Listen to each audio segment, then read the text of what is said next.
$3.4 billion of your tax money is now a pile of twisted, smoldering metal. Jeff Bezos and Blue Origin was supposed to be the safe backup to Elon Musk. Now it's become a single point of failure for the Artemis program. Bezos' ambition has now effectively grounded NASA's route back to the moon until at least 2028. But the explosion wasn't the real problem. On April 11, 2026, the entire world watched as the Artemis II crew completed its flyby of the moon and landed back on Earth. The public waited with bated breath as all 4 crew members safely emerged from the spaceship. The US space program was back, and now people were looking toward the stars again. The moon was now an achievable goal. Just 2 months later, that goal has gone up in smoke. Literally. Artemis III was once seen as the next giant leap for the program. Now it's been downgraded into a systems test for the Human Landing System, along with test flights for SpaceX and Blue Origin. The focus will be proving rendezvous and docking technology to keep astronauts safe, as well as field testing a new spacesuit designed for the lunar surface. It closely resembles Apollo 9 in the 1960s, one of the last rehearsal missions before the moon landing. But unlike Apollo 9, there is still no clear timeline for what comes next. And it's all thanks to one man. Jeff Bezos' Blue Origin was one of the earliest pioneers of private spaceflight, founded in 2000 as NASA's dominance began to fade.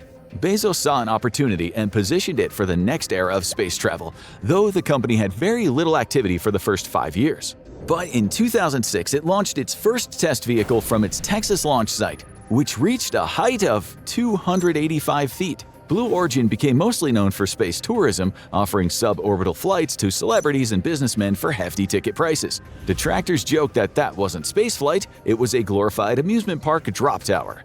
But behind the ridicule, the company was building serious hardware, backed by virtually unlimited funding from Bezos himself. Soon, the government awarded a $3.4 billion contract for the Artemis V lunar lander. The ship would be the first crewed mission to land on the moon since the 1970s. It was an impressive contract for a newcomer, but would it deliver? Blue Origin had 0 successful orbital missions at the time of the government contract. But in January 2025, the company completed its first successful launch. Another mission followed in November the same year, this time carrying an unmanned NASA payload. Things looked like they were moving in the right direction, and NASA was ready to deepen its investment in the company. Bezos seemed to be the steady, reliable choice, but NASA might have backed itself into a corner. The agency has invested heavily in Blue Origin and its New Glenn prototype. If it hits a roadblock, so does NASA. In May 2026, everyone watched in horror as a New Glenn rocket exploded on the launch pad at the rocket's dedicated launch complex at Cape Canaveral. It not only destroyed the vehicle, it also severely damaged the only operational Blue Origin launch site for this type of rocket. The rocket was gone, and with it, the timeline. A tragic misstep or something more. Because this wasn't a freak accident, the disaster had been building for some time. Blue Origin, like all aerospace companies, is shrouded in secrecy. If it makes the news and it's not a planned launch, it's probably bad news. Additionally, as it's a private company, there's less transparency than there was during the glory days of NASA. As far as most people knew, things were moving along with rocket development as of early 2026, riding high off the Artemis II success. The first sign of trouble came in April 2026. Something unusual showed up at Blue Origin's 2CAT facility on Merritt Island. Drone footage revealed serious roof damage to a vertical test building used for rocket systems and tank cleaning. The clip quickly went viral, and soon after, the government stepped in and temporarily shut operations down. It wasn't labeled a major setback, but people started asking what else was going on. They would get their answer soon enough, in a fiery blaze. In April 2026, the FAA opened an investigation into the company's failure to meet benchmarks. A recent test launch failed to reach its intended orbit after hitting its second stage. This raised serious questions about whether the New Glenn rocket was ready for the job. Suddenly, Bezos' pride and joy was under serious pressure to prove it could handle another high-stakes mission. Did they rush things? Either way, disaster soon followed. On May 28th, the New Glenn rocket was testing its third first-stage booster.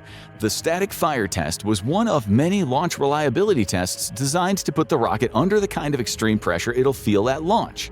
That test exposed a devastating vulnerability.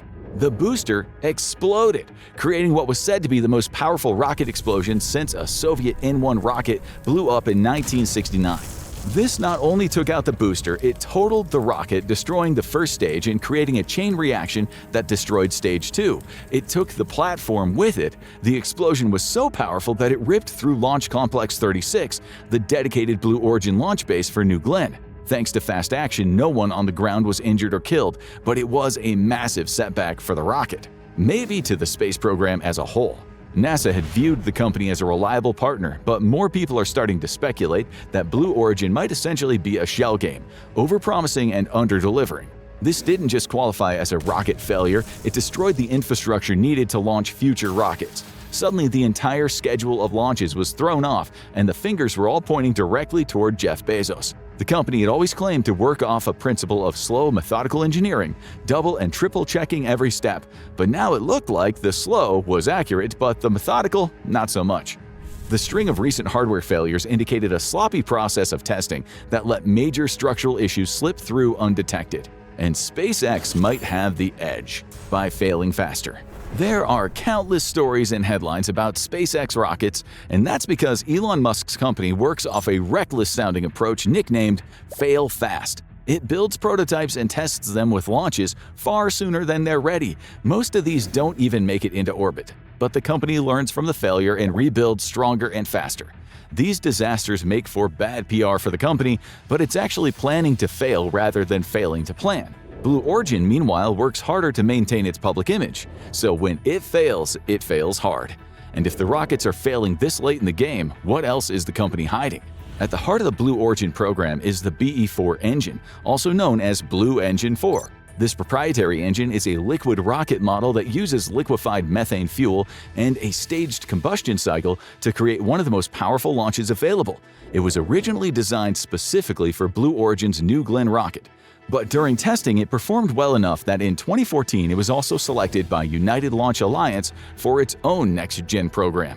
Much of the BE-4's testing has since been tied to ULA's Vulcan rocket development, and that might have led to the biggest problem. While the BE-4 is considered one of the company's crowning achievements, it had a very long development cycle. From creation to launch, it took 13 years until it was flight ready.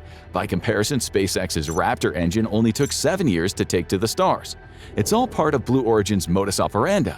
It wins supporters with high-quality products that are often expensive to produce, difficult to source materials for, and they carry the risk of one failure setting back the entire project. BE-4 has been heavily delayed by a series of development and engineering issues in the early going, many related to overheating. That kind of issue is pretty common with high-powered combustion systems, but the BE-4's complexity introduces a lot of potential failure points. It also relies on large quantities of methane and liquid oxygen to ignite the reaction, each with its own supply chain that can slow the production down. So even small delays in fuel or hardware can ripple through the entire build process. That means any failure has big stakes. There's a high demand for the BE-4 rocket right now, with each Vulcan rocket requiring 2 BE-4s. The New Glenn rocket, meanwhile, requires 7, all of which were lost in the recent explosion. The engine is manufactured in Alabama, and production can't easily be scaled up to cover a sudden shortfall. Because Blue Origin also has contracts with the ULA, it has to prioritize outside demand before it can even focus on replacing its own rockets. That creates a bottleneck, one that could push already delayed missions even further back. And it threatens the entire US space industry. Blue Origin's demand for state-of-the-art quality has left it at the mercy of a complex supply chain. There's little room for error, and the current situation it finds itself in might get worse as competitors and partners race ahead. All of this puts even more pressure on Blue Origin to get its state-of-the-art ship off the ground again. So with so many problems, how did it get that NASA deal in the first place? Jeff Bezos might be cozy with NASA right now, but it wasn't always that way. Back in 2021, Bezos took the government to court in a legal battle with the U.S. Government Accountability Office. He argued that NASA had unfairly favored SpaceX by awarding Elon Musk's company a major lunar landing contract. That complaint was filed alongside aerospace firm Dynetics, but the office ruled that NASA's evaluation process was fair and that it had every right to choose SpaceX. It was a black eye for Bezos, and he needed to rebound fast. The SpaceX contract was one of the most lucrative in history, worth $2.9 billion. Analysts initially expected NASA to award the contract to 2 different companies, but a lower-than-expected allocation for the space program meant that NASA had to make a hard choice. Blue Origin came out the loser. It was the first sign that Blue Origin was losing the engineering war. SpaceX had lower public trust at this point, owing heavily to Musk's controversial personality, but it had a history of bringing projects in below budget and ahead of schedule. If Bezos couldn't win the engineering war, he would win the lobbying war. Jeff Bezos currently has a net worth of around $254 billion, owing primarily to an 8.2% stake in Amazon. That makes massive expenditures a rounding error to him, and the tech plutocrat isn't shy about spending money when he wants to win. Blue Origin is the project that he sees as potentially taking him from a successful businessman to a historic legend. To ensure he gets that change, he's spending around $2 million worth in lobbying for the company alone, and he stepped it up after losing that major 2021 contract. It soon paid off. Bezos specifically targeted the NASA Human Landing System budget lines, one of the most precise and critical systems for a crewed moon landing. But after SpaceX got their contract in 2021, the money tap seemed to be turned off. Except that, because of Bezos' lawsuit against NASA, the work on the SpaceX contract was essentially paused for 7 months, putting the project behind schedule. That meant that to keep the space program on schedule, NASA needed a backup that could hit the ground running. And guess who looked like the safest bet? It was one of the most effective political plays in private spaceflight. After losing a major contract, Blue Origin didn't just walk away. It challenged the decision through legal channels, slowing down parts of the process while the dispute played out. At the same time, it ramped up its lobbying efforts, pushing the case that it was still the stronger long-term partner for government missions. It worked. Blue Origin was given $3.4 billion to build a backup lunar landing module. It was a larger contract than its direct competitor. Blue Origin essentially paid its way into the space race, and now it had to deliver. When you start with such a huge investment, there's very little room for error. Blue Origin was expected to deliver and deliver very fast. Obviously, it hasn't. The project was already behind schedule when the 2026 disaster happened and slowed progress to a crawl. NASA's OIG division, the Office of Inspector General, that has oversight over the program's budget and appropriations, dug deep into the fallout in its 2026 report. The findings weren't pretty. Blue Origin is not making NASA money. In fact, it is bleeding you dry daily. Every month of delay in the Artemis program costs the taxpayer about $100 million just to keep the space launch system and Orion hardware maintained and ready. It's not just one rocket. It is a tightly connected system of training, testing, and infrastructure that all has to stay in sync.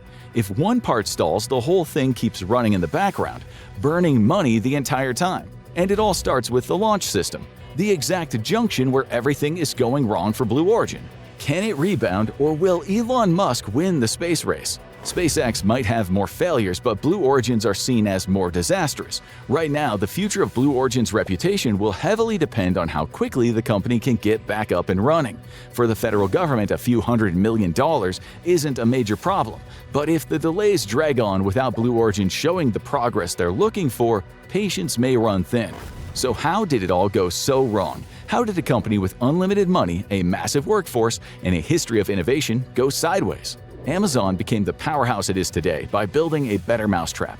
Bezos looked at a world of fragmented retail where everyone was fighting for their piece of the pie and realized he had the potential to become the retail king of everything. First, he targeted bookstores, and then he moved on to department stores until he had built an online shipping network that was so powerful that everyone had to go through him. It's now bundled together with a media network and a subscription service that is so overwhelming there isn't even a close competitor. It's that kind of slow, methodical domination that makes Amazon so successful. But does that translate to aerospace? It doesn't seem so. Ironically, in this race to the moon, it seems like Jeff Bezos is the one approaching things from an old-school perspective. While SpaceX is gleefully blowing up rockets and learning from the wreckage, Blue Origin is modeling itself after the powerhouse 1970s aerospace companies that provided NASA with its rockets. They focused on selling a better rocket and forcing out its competitors by getting lucrative contracts and poaching the best engineers. But that kind of domination is hard to get, and it's easy to lose. Over the last few years, Blue Origin has seen a steady exodus of its top engineers. That included a wave of losses immediately after they lost the lunar lander contract to SpaceX. More ominously, the company chose to lay off up to 1,000 workers, roughly 10% of its workforce, after the maiden launch of New Glenn. The company portrayed this as a standard restructuring as it shifted away from the initial design and testing. But it was an ominous sign, and one that proved to be premature. Recent developments indicate that the final product is far from foolproof. And for those who are free to talk, it's not a pretty picture. The company has been hit with negative reviews on review platforms like Glassdoor and Indeed. The workplace environment has been described as intense, highly competitive, and featuring aggressive performance evaluations. This has led to the company's corporate culture to be compared to an Amazon warehouse, where strict quota systems rule the day. And that may be acceptable to a hardworking warehouse employee who needs a job, but less so to a highly trained, in-demand engineer in one of the world's most competitive fields. There are some things you simply can't buy your way out of. Jeff Bezos has brought Blue Origin into the heart of the space race, but he's done it largely using the tactics that built Amazon. That worked for the first stage of the process, but can it get him past the finish line? Big tech culture prizes competitiveness, but it also features a litigious, document-heavy bureaucracy that often succeeds by slowing down the competition rather than advancing faster than them. If the company can't improve its workplace reputation, it may run into an obstacle that it can't buy its way out of. Brain drain. The company is slowly rotting from the inside. But what does that mean for the space race as a whole? Jeff Bezos had a perfect pitch on paper. He had built one of the most ruthlessly effective tech companies in history. He knew how to build things, and he was a steady hand, unlike the increasingly erratic Elon Musk. It wasn't easy to get there, but he was able to convince the government to invest heavily in his space startup. He developed a monopoly in some critical areas without which the next big launch couldn't go forward. There is nothing more profitable than a one-point delivery system, and nothing more devastating than when it fails. Because he's not just in a race with Elon Musk anymore. Just as the US space program gets ready to make its return to the moon, China is ramping up its government-run space program like never before, and it has eyes on the moon and Mars. The best estimate right now is that the current Blue Origin disaster has set back the crewed mission by at least a year. A 2028 launch is likely under the best-case scenario. China's space program is under tight wraps, so it's impossible to know exactly how close they are. But if they launch first with the successful mission, Blue Origin might have lost more than just a lot of money. It could have lost the United States the next space race. America is taking on this new battle with a compromised, heavily delayed rocket infrastructure, and it's all due to one man's determination to dominate spaceflight like he did retail. And like a string of falling dominoes, Jeff Bezos' quest might lead to the US losing its domination in the final frontier. As the space race heats up, eyes are turning to beyond the moon, and one man is leading the push.